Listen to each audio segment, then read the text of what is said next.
What's up, guys? Welcome to another video. Happy to have you on here. So today we're going to be looking at 5 alternatives to Photoshop. So if you can afford to pay for Photoshop subscription, here are some 5 alternatives you can use which work quite as well or even better than Photoshop. So let's get into the video and check them out. So first up, we have Photopayer. And so Photopayer's whole mission is to be Photoshop's replacement online. So they work quite as similar to Photoshop, and they have basically all the same tools except that the interface is totally online. So as you can see here, the interface looks very similar to Photoshop. They have the same layers on the right, the same tools, and basically the same options, the same menus and everything. So it works quite similarly, but because it's in a browser, maybe some shortcuts or some functionalities might have to be triggered differently, but aside from that, it's very similar to Photoshop. I like it quite much, and every time that I need to do a quick edit on the fly, I definitely use it. But I prefer to have a desktop version of this app, but unfortunately it's online. You can definitely install it through Chrome extensions, but basically it allows you to have Photoshop. So this is an amazing tool, an amazing replacement for Photoshop.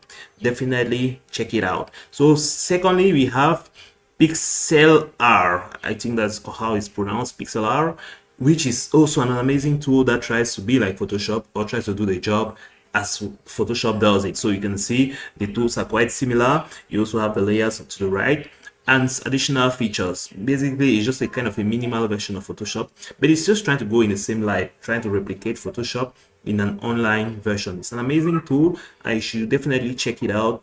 It's going to have a lot of the features of Photoshop, and you can use it quite easily. So that's the second option for you.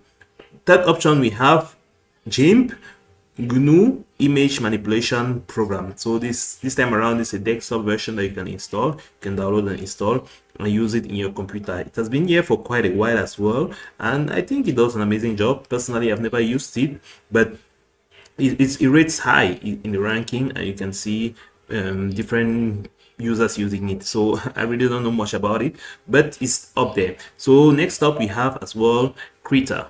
It's called Krita, and it's also an installable version software that you can easily download and install and use it as well. As you can already see the image that have been used, that have been generated using it, you can already tell that it's very efficient. Equally, it's free and open source, so you can use it at your leisure. So it's definitely an amazing tool created by an amazing group of people. So definitely check it out. So finally, we have Canva as well. So Canva is the new kid on the block and trying to do an amazing job, but not trying to emulate what Photoshop does.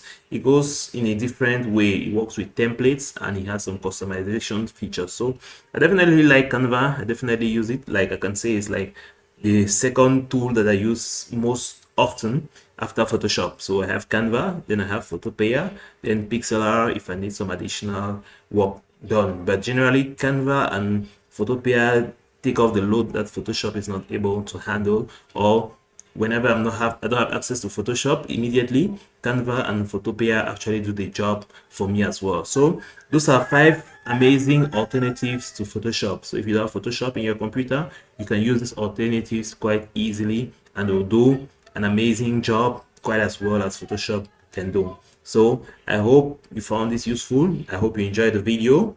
Catch you on the next one.